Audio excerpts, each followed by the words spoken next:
No. Good morning, everyone. Welcome to episode 9 of In Conversation with me, your host, Suzanne Daniels. And today I have Palesa Kgarimetsa, who's going to chat to us about the experience of losing a child.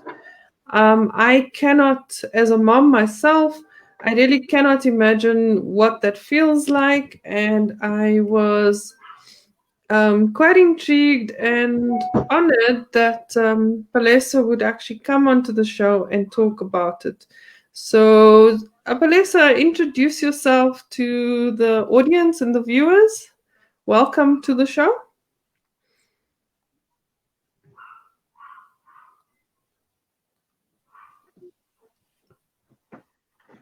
Hi, morning. Hello, there we can see you now. Oh, good. Tell us a little bit about yourself and before we get into the experience of losing a child. So I'm a 30-year-old mom of two bubbly boys. I'm currently based in Randburg, and I'm currently working in financial services. Okay. So, your baby girl, I am sorry, I can't pronounce it again. Please help me. Mohau. Mahao, passed away in 2017. That's correct, in July. Okay, and she was 5 months old at the time. I remember. That's correct. Okay. Can you please take us through that experience, that the beginning, and I understand that she was an unexpected baby as well, and so that must have been joyful, and your only daughter. So can Yeah, you so take okay, so I found out I was pregnant at 6 months old. Like I had a pain on my right side. I don't know if it was my bladder. At that time, I was imagining it's my bladder or my kidney. Then this pain got sharp. Then I went to my doctor. As soon as I walked in and I told the doctor, I've got this pain, my doctor's like, you're pregnant. I'm like, no way. How am I pregnant? I'm on the pill. And she's like, no, let me prove to you. Lie on the bed. Then she did her checks on my stomach. She's like, you're about 6 months pregnant. I've never cried so much in my life. Oh, wow. I cried so much. I'm like, oh my gosh, how can that be? She's like, no, calm down. When we're carrying the next president, just go to your gynae on Monday to check it out. So I went to my gynae on Monday. As soon as he did a scan, he's like, you're carrying a girl. And that was it. So I found out in October. I gave birth in January on the 25th. I literally had 3 months to prepare. Gave birth January 25th, and she was a healthy baby. Everything was okay, right? And Mm-hmm. then she went to daycare, and this is a lady that also raised the boys as well. So it was somebody that I trusted. And it was very close, just 2 streets away from where I was staying at the time. So we dropped her and the other brother off in the morning, drove to work. I went to drop the dad off in Sunning Hill. On the way back, as I'm driving to my work and I'm gonna drop the other brother at school, the dad calls and he says, no, we got a call from the lady at crèche to say that the baby's not breathing anymore. Oh, oh, wow. And how, I know this is a sort of a weird question to ask, but hearing that on a telephone, how did that make you feel? I mean, can you? Initially, I wasn't shocked because Yeah. my first thought was if she's not breathing, that means that if they rushed her to the hospital, I'm gonna find her in ICU. Death was the last thing on my mind. I was very calm at the time, and I thought, no, I'm gonna find her in ICU, and the doctors are gonna be working on her. So I didn't even think that she had passed on at the time. Oh, and I mean, just so you rushing back now towards all these things going through your mind. So from what you say, I think you still a very practical mom. I mean, like all moms, we go like, nah, this is the checklist. This might be it. Um, how did it come then to, hearing that Mahao had passed on? So I actually, the way I was so calm, I drove the older brother off and dropped him off at school first. Only then I drove to the hospital. We got there, we found the lady there with her. She was livid, shame. We found her there and we waiting in the waiting room. Then one of the nurses called us over to the room. And you know in movies how doctors do it when they explain, no, she came in, this is what happened, this is what we've tried, this and that. Only after about 2 minutes of the doctor talking, then the doctor's like, unfortunately, she didn't make it. Oh, And like my first reaction, I didn't even cry. I couldn't fathom what the doctor was saying at the time. I literally just stayed like, okay. and what was, I mean, what was the cause of death? So according to the postmortem, it was bronchopneumonia. And how did that escalate so quickly? I We're mean, also not sure because she was healthy, she wasn't coughing. She would just get sniffles now and then, and we'd give cough mixture. But she never went through any health issues where we had to take her to the emergency room or to the doctor. So it was quite a shock. It's $1 million question because even now I'm like, how? because I mean, bronchopneumonia sounds pretty serious. It's not like something that you just wake up and get. So how did your husband react at that point? How did you as a couple, respond? So I think for him, as soon as he got the phone call, he says that he imagined that I'm an adult. I can't even hold my breath for more than 2 or 3 minutes. So if a 5-month-old baby is not breathing, so I think when he got the call, he already accepted it. And even when he drove to the hospital, and he says when we got in the room, he's very analytical. So when he got in the room, he saw that the curtain was already closed and there was no machines that were beeping or anything. So in his mind, he had already kind of accepted it. But I think it made it easier for me because I did have a partner to go through the journey with. And this is the part for me. Like I said when I introduced you, I cannot comprehend what it must feel like to lose a child. I struggled with my child being overseas at the moment, so that permanency of losing a child, it stays with you. I can only imagine it stays with you. And how did you how were you able to assimilate, just firstly comprehend that you've lost a 5-month-old baby that in the first place was a surprise. So I'm sure there were lots of competing emotions, was there, and what were those emotions that you were going through, and how were you able to speak about it, or did you, you said your husband and you are very analytical. Were you able to speak about it? Were you able to, get it out?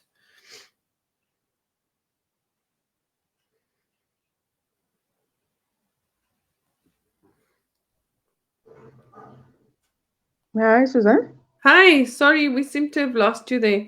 My question was around the emotions that you went through in that early stages. Given that Moha was a surprise baby in the first place, how did that impact you in that moment from there? Just take us through your journey. So initially, like I did say, I think my first reaction was shock because I didn't cry when I heard the news. Because you're trying to understand, as a mother, you asking yourself, there's guilt as well because you're wondering if she was sick, how come I never noticed it? Could I have done more? Could I have taken her to the doctor? And then you start feeling like, but it's a situation that's out of my control because firstly, I wasn't aware that she was sick. So how could I have done something about it? then you start feeling the anger of, okay, she was like my only girl, and she was still a baby, how can a baby pass on? Then it's the pain and the trauma, because now you have to go and identify the boys, and then you have to go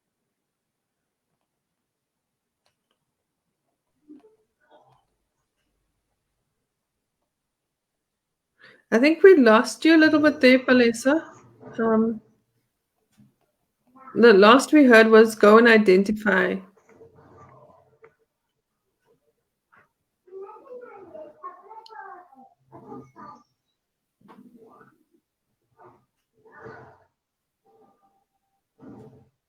Palesa, are you back?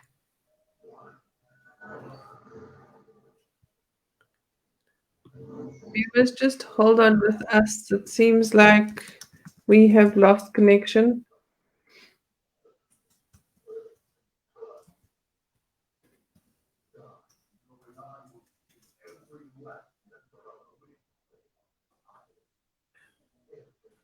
Palesa, can you hear me? Hi, Oh, you back? I can hear Okay. you now. Yeah, I'm back. third. Yeah. So I was Yeah, saying then, so it's all these feelings of, first it's the guilt, then the anger, then you deal with the trauma of arranging the funeral, and even after the funeral, then some days are better than others. You have days where you're trying to accept what has happened, and you find comfort in the support around you. I found comfort as well in the fact that I have other children, and then, yeah, so it's so many different emotions, and days are not the same, eh? okay. Now, this happened quite, well, death is quite sudden anyway. So it's not like you're going to be able to sort of process it. How did you how did you then, I know that first phase is the mechanics of going through, getting your child buried, going through the family rituals. So I know, having dealt with other family members that passed away, that actually keeps you sane. But what happens when it's like all of that is done and now it's Palesa looking in the mirror and saying, "What now?" And Yeah. my what was what how um did you reach out to people? Did you have the support to um s- you know go through this journey, or did you decide to do it on your own? So at the day of the funeral and everything, it was actually during the week, and my friends came through to support me. So that meant a lot to me, because working in the corporate world and you have to ask for leave and that. So, and our parents are also there, they helped us through the process, the expenses of the funeral and that. And then now the funeral is over, you back, and it's just you two and the kids. I think my kids, like I did say, I find a lot of comfort, because I felt like things could have been worse. If she was my only child, how would I have felt? So I've got my two boys, they're keeping me busy. At least they were sort of a crutch for me. And like I did say, the fact that I wasn't experiencing this alone, at least I had somebody who actually felt the pain as a parent as well, And I actually took time off work, about a month at that time, and we just allowed ourselves to be, we just Well, allowed ourselves to be. yeah, And I think that's important, allowing yourself to be. I think in any grieving process, that would be very important. My next question would be, while you're doing that, your boys were quite young as well. How did they react? And how did you where did you find the strength to keep mothering when you had have to deal had to deal with such an indescribable loss at the same time? so at that time, my older one was 4, and the little brother was 2. The 2-year-old at that time, I don't think he really fathomed what was going on. But the 4-year-old, he's very bubbly and he's very talkative. So he would ask questions, and we would engage, and we would explain to him, this is what happened. She's not here anymore. She's in heaven. You know how you explain to kids when they're still babies. She's not here anymore. She's in heaven. So, and then I felt a responsibility to them as well. Even though the sister has passed on, she's not here anymore physically, but they're still here. They still need me as a mother, and I have a responsibility to be the best mother that I can be to them. And I mean, I think it's 3 years on. How that journey you are. I mean, I admire the fact that you can very calmly talk about it, and obviously, it was not always the case. And I'm sure you still have your days where you were not all together. Um, how did you start this journey of, getting to a place where you can actually share your story and be an inspiration for other women who have gone through similar circumstances? So I started meeting other women who have gone through it, because when you face something like this, you feel alone, and you feel Mm. like nobody understands. And even though you have people around you, you always feel like, I mean, I felt like my own mother doesn't understand because she's not in my situation. Until then, you go on with your life and you start meeting people around you, whether at work, or you read a story in the newspaper or on social media, or you hear on the news, especially the fact that a person lost the child the same way that you did. Then you start feeling, you don't feel alone anymore. You feel like, oh my gosh, this actually happens to so many other people out there. And you start engaging with those people and you relate with those people. And what are the kinds of sort of emotions that you go through? How did you deal with it? I think, from what I hear, there's the guilt, there's the anger, and then there's actually the grief, the actual grieving process. Now, if you read all experts, they talk about these 7 stages of grief that you go through. The anger, the frustration, and then the acceptance, and all of those things. At what stage do you think that you are, or did you find that you went through that kind of spectrum of grief stages, or did you, just take it one day at a time?